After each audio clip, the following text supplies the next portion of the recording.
बच्चों की गुस्से को कैसे कंट्रोल करें? रियल टाइम एग्जाम्पल के साथ how to control kids anger. Real time examples. बच्चों की गुस्सा एक सामान्य भावना है, लेकिन उन्हें इसे सही तरीके से कंट्रोल करना सीखना भी महत्वपूर्ण है। यहाँ वास्तविक समय के उदाहरण दिए गए हैं जो आपको समझने में मदद करेंगे कि आप कैसे बच्चों की गुस्से को कंट्रोल कर सकते हैं। बच्चों की गुस्से को कंट्रोल रूप से कंट्रोल करने के लिए आपकी सजगता, संवादशीलता और समझदारी की आवश्यकता होती है।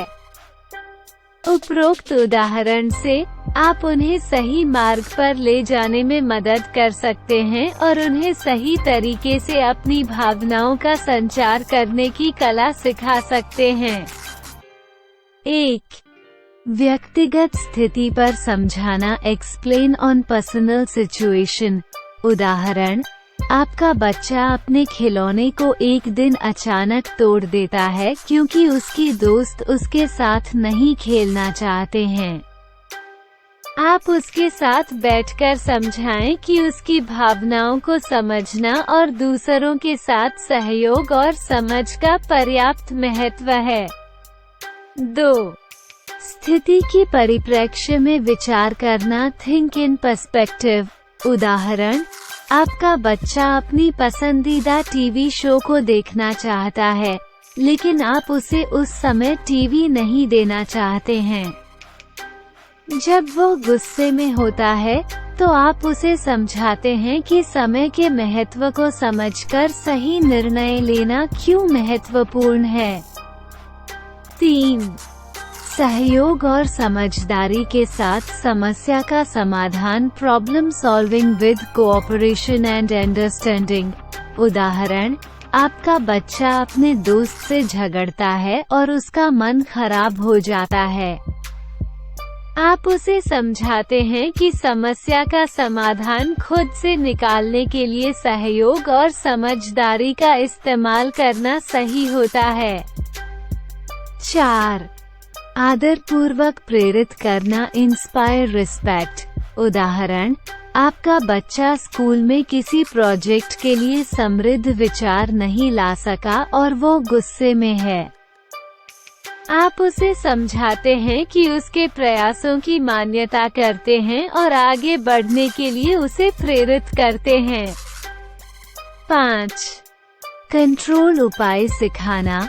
उदाहरण, आपका बच्चा खेलने के दौरान हार जाता है और वो गुस्से में होता है। आप उसे सिखाते हैं कि हार को कंट्रोल तरीके से स्वीकार करना और आगे बेहतरीन प्रदर्शन के लिए मेहनत करना सही होता है। 6. सहयोगपूर्ण तरीके से व्यक्तिगत समस्याओं का समाधान। Collaboratively solving personal problems. उदाहरण, आपका बच्चा अपने दोस्त के साथ समस्याओं का समाधान नहीं कर पा रहा है और वो गुस्से में है। आप उसे सहयोगपूर्ण तरीके से समस्या का समाधान निकालने के लिए सहयोग करते हैं और उसे सिखाते हैं कि कैसे सही समय पर सही तरीके से सहयोग करना हमेशा सहायक होता है। 7. स्थिति की प्राथमिकता को समझाना। Explain the priority of the situation. उदाहरण, आपका बच्चा खिलौनों से खेलने के बजाय टैबलेट पर वक्त बिताना चाहता है और वो गुस्से में है। आप उसे समझाते हैं कि खेलने का अवसर हमेशा विकल्पित होता है और विभिन्न गतिविधियों का आनंद लेना भी महत्वपूर्ण है। 8. व्यक्तिगत रूप से समझाना। Explain in person. उदाहरण, आपका बच्चा अपने मित्र से झगड़ता है क्योंकि उसकी मित्राओं की उसके प्रति उपस्थिति नहीं होती है।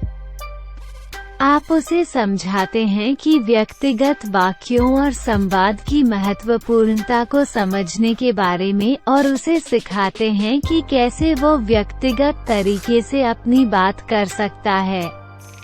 12. सहमति प्राप्त करने का तरीका। Method of obtaining consent. उदाहरण, आपका बच्चा आपके साथ अपनी पसंदीदा खाने की जगह बाहर खाने के लिए जाना चाहता है। जब आप उसकी इच्छा को नकारते हैं, तो वो गुस्से में हो जाता है। आप उसे समझाएं कि आप इसे सोचकर फैसला ले रहे हैं और आप दोनों मिलकर किसी एक स्थान पर खाने का तरीका ढूंढ सकते हैं जो आपके दोनों के लिए उपयुक्त है। 13.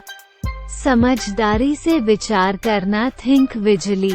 उदाहरण, आपका बच्चा खेलते समय अपनी मित्राओं से एक खिलौना चाहता है लेकिन उसे नहीं मिलता है। वो गुस्से में हो जाता है और खिलौने को तोड़ देता है। आप उसे समझाएं कि उसका खिलौना तोड़ने से वह अपनी खो देगा और आप उसे बताएं कि कैसे उसे समझदारी से विचार करके समस्या का समाधान निकालना चाहिए। 14.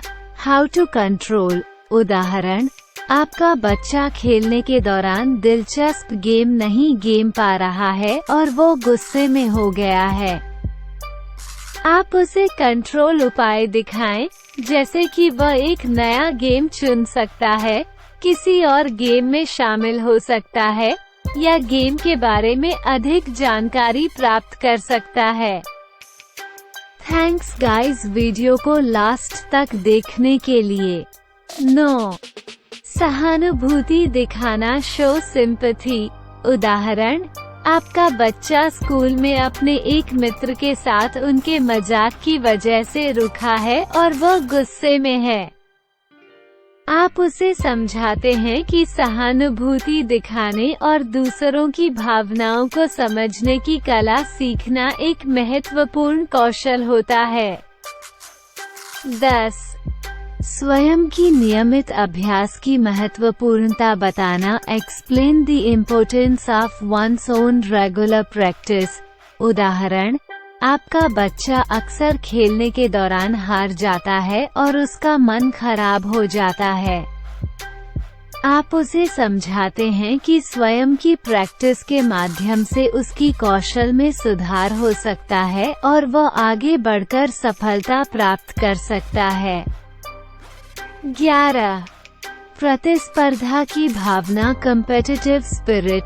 उदाहरण, आपके बच्चे को खेलने का मन है लेकिन उसके दोस्त उसके साथ नहीं खेलना चाहते हैं।